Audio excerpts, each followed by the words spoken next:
The Ondo State Governor Rotimi Akeredolu has criticized the attack by the presidency on the position of the southern governors on the ban on open grazing. Reacting to a statement by Senior Special Assistant to the President on media, Akeredolu says Garba Shehu was not speaking for President Buhari on the ban on open grazing. He accuses the presidential aide of making utterances capable of creating anarchy. He says Mr. Shehu is working for interests whose game plan is at variance with lovers of peace. Governor Akeredolu describes Garba Shehu as an agent provocateur.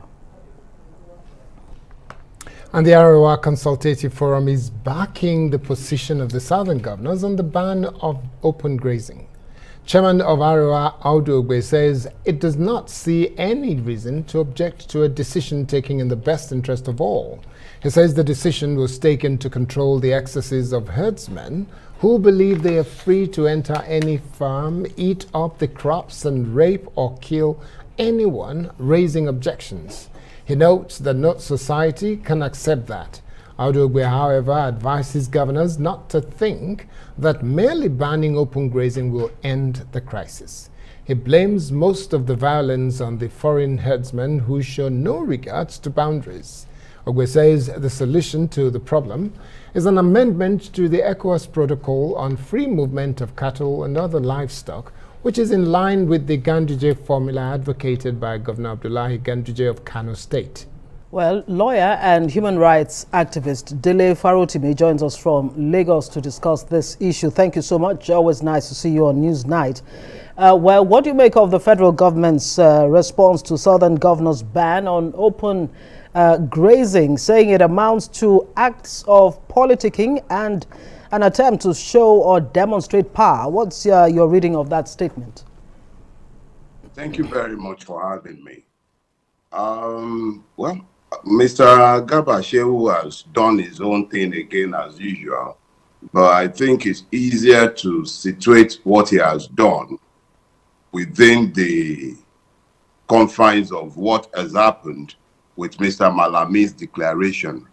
Mr. Malami provided the ground in which this insanity that we are seeing right now, and what we are hearing from Mr.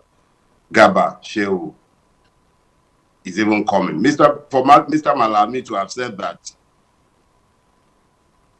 what the governors were saying and their action could be equated to the same thing that had been done by Fulani herdsmen going up and down the place, taking that and creating that false equivalence of the Igbo spare part trader, that already created the ground in which Mr. Garba Shehu will now come out and begin to say what he has said. If you distill what he said properly, he says, and he's suggesting that these clashes have been happening for generations. Nothing could be farther from the truth. That is a lie. This is not new, yes, but the spate of the attacks in the last 6 years has exacerbated to the point where we are no longer talking about just a section of the country being overrun by violent herdsmen rearing carnivorous cattle.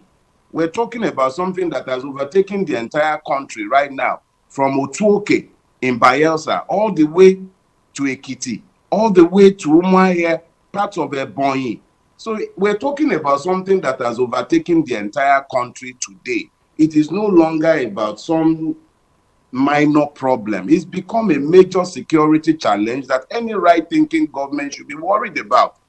But instead of listening to what the governors are saying, you hear the man talking about this being normal. That is not normal. Something like this should not be normalized. And Mr. Garba Shehu should not be saying things like this that has been happening for generations.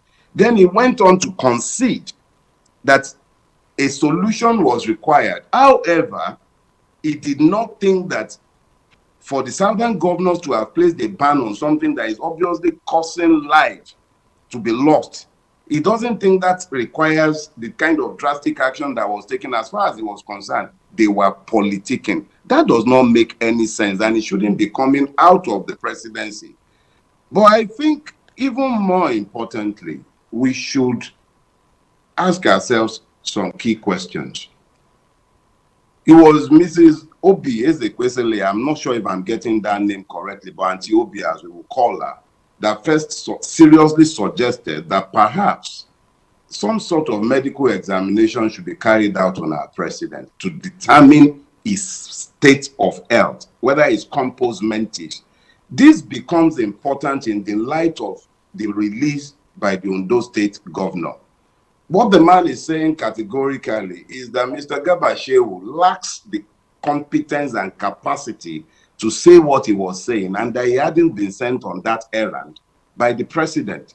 When no less a person than the governor of a state, a senior advocate of Nigeria, is saying on record that the presidential spokesman is on a foray of his own and he is engaged in his own enterprise. What he is saying is that the man is committing treason.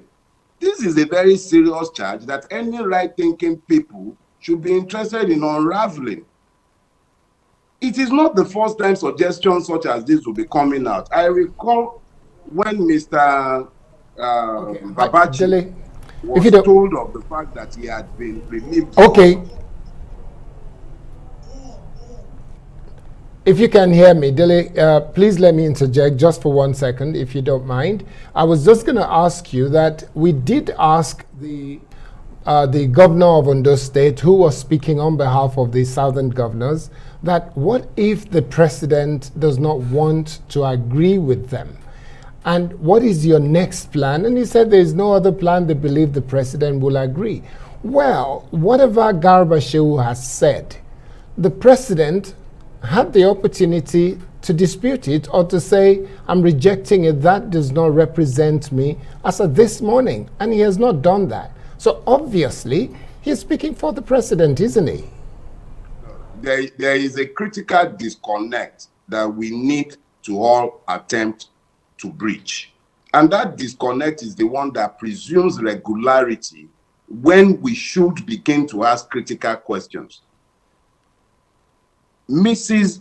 Obi Ezekwesili was very categorical in making her assertion that there is a need to determine the president's state of mind, whether the man is even compos mentis, no less a person than the former secretary to the federal government, Papachi Lawal.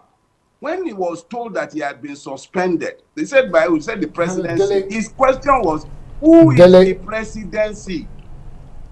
Okay, I would want you to now go down that route. The president is able to make up his mind. The fact that he does not agree with anybody does not mean that he hasn't got the capacity to do it or that he lost that capacity. So let's be clear on that one, because we saw him today with other heads of state. He looks quite well and is able to speak well without any assistance. So let's be clear. The president is fine. He's able to make his statement, but he chooses what he presents. So now, that being the case, can we have a conversation about what is plan B? What is the other option? If we truly believe that we're a country ruled by law, which I've always disputed, then it simply means that it is either the southern governors have acted within their constitutional authority or they have not.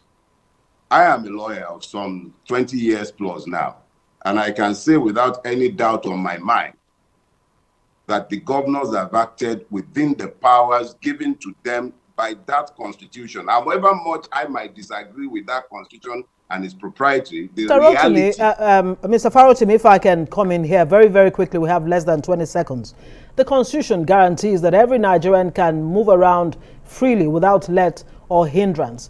In coming up with the decision to ban open grazing, does that not flout the Constitution, yes or no? The open grazing, understand that your freedom is not absolute. Your freedom ends where mine begins. Mine ends where yours begins. We have to find a way to live together. The right to move around does not include the right to invade my farm. Your right to drive your cattle all over Nigeria does not include the right to invade my farm. All right. Thank you very much, Dele Farotimi. Thank you very much for your contribution.